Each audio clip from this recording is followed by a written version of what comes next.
When she told me she was leaving, I didn't make a scene. I didn't raise my voice, I didn't demand answers, and I didn't beg her to change her mind. I simply stood by the window, took a slow breath, and nodded. My quiet response seemed to catch her off guard. I could see the subtle shift in her expression, a moment of hesitation, as if she had spent days rehearsing for an angry confrontation that I was refusing to give her. She wanted a dramatic battle, a heated exchange that would somehow justify her departure and let her play the role of the calm, rational survivor. But I refused to play along. I just looked at her and said, "If that is what you want, then I wish you well." Her name was Clara. For nearly 3 years, she was the steady heartbeat of my daily life. We met in a quiet, independent bookstore on a rainy Tuesday evening, both hiding from a sudden storm in the poetry aisle. What started as light-hearted banter about forgotten authors and terrible cover designs quickly evolved into weekend road trips, late-night dinners, and a deep, comforting connection that made me believe I had finally found my permanent home.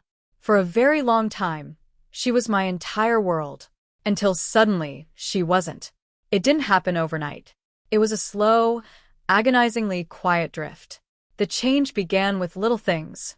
Plans that were canceled at the last second, text messages that grew increasingly brief, and a cold stiffness in her touch that felt like hugging a stranger. There is a specific kind of loneliness you feel when you are sitting right next to the person you love and realizing they have already departed. One night, I noticed her smiling at her phone with an intensity she hadn't shown me in months. When I asked about it, she quickly flipped the screen over and claimed it was just a colleague from her design team named Marcus. I didn't argue, but a cold truth settled deep in my chest that evening. You can always tell when someone is already gone. By the time she officially packed her bags, I had already done the hard work of grieving our ending in silence. I chose not to make a dramatic display of my pain. I didn't throw away her remaining things in a rage, nor did I block her on social media. I simply allowed myself to fade out of her life in the same quiet way she had drifted out of mine. The first few months of living alone were incredibly strange. The apartment felt far too large, and the silence was deafening.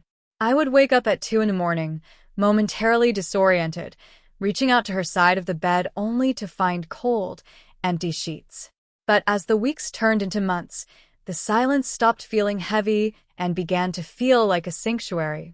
I threw myself into my work, started running in the early mornings, and picked up my guitar again, a passion I had set aside to make room for her dreams. A full year passed in this quiet, predictable rhythm. Then, on an ordinary Thursday afternoon, a mutual friend sent me a text. It was a brief message letting me know Clara was engaged. I stared at the screen for a long time. I expected to feel a sharp sting of jealousy, but there was only a profound stillness. She was marrying Marcus, the colleague from the design team. That night, I poured myself a drink and sat on the balcony, watching the city lights flicker in the distance. I tried to picture her wedding, her dress, and the man standing beside her. I waited for the bitterness to arrive, but it never did. Instead, I felt a deep, overwhelming sense of relief. Relief that I hadn't wasted my energy fighting for someone who had already checked out. Relief that I hadn't lost myself trying to force her to stay. But life has an interesting way of bringing back the things we thought we had completely left behind. Another year went by, and just as I had fully settled into my new life, a notification appeared on my phone.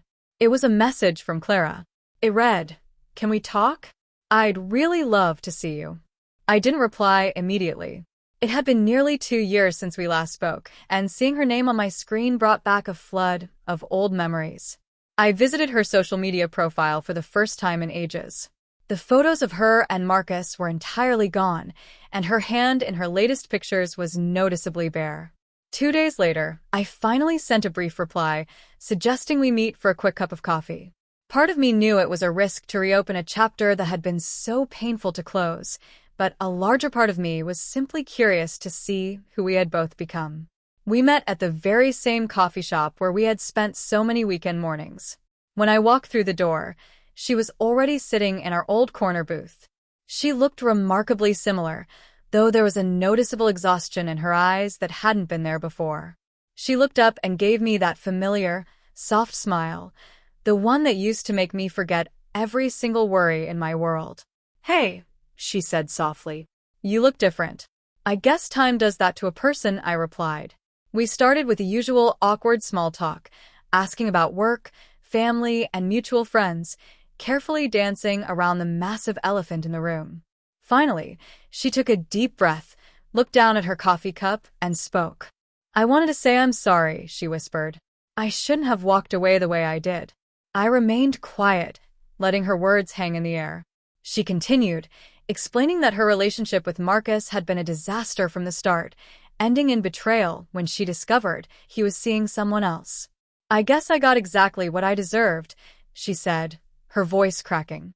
For a split second, I almost felt sorry for her. Almost.